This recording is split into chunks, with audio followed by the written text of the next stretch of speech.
révélé, et c'est l'état de sevrage en fait. Il existe maintenant des traitements qui permettent aux toxicomanes d'arrêter l'héroïne sans souffrir du manque.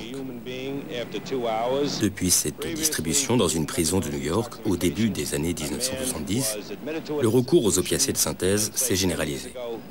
La méthadone et la buprenorphine, plus connus sous le nom de Subutex, remplacent l'héroïne dans le cerveau, mais agissent plus doucement sur les récepteurs, d'où leur nom de traitement de substitution. Ceci dit, on est aussi dépendant à la méthadone et à la buprenorphine.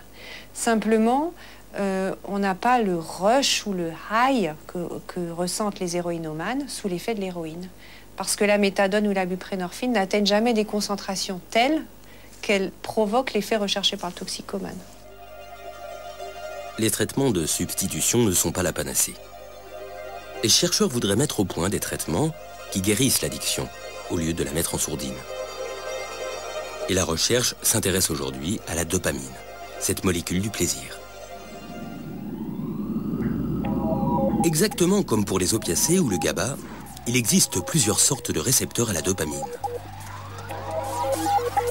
Et c'est l'un d'entre eux, le récepteur D2, qui semble jouer un rôle crucial dans la dépendance aux drogues. Pour l'étudier, les chercheurs utilisent des souris génétiquement modifiées.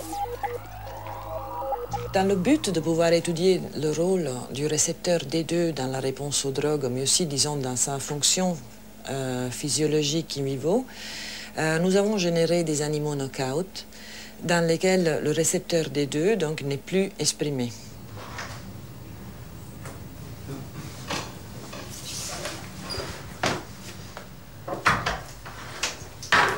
La dopamine intervient dans de nombreuses fonctions physiologiques, et notamment dans le mouvement. Elle est d'ailleurs impliquée dans la maladie de Parkinson. Ce test permet de mesurer la coordination motrice.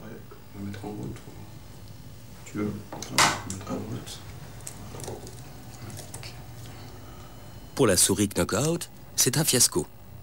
Mais ce n'est pas sa seule particularité.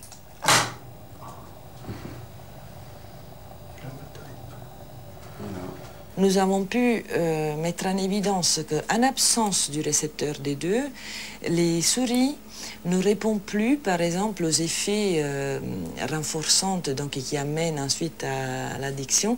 D'autres laboratoires ont fait des études à ce propos, où ils ont pu voir que dans une population d'animaux même, et comme chez l'homme encore une fois, il y a des individus qui sont plus vulnérables à la prise de drogue que d'autres. Donc ceci, clairement, doit être dépendant de comment chacun de nous est fait.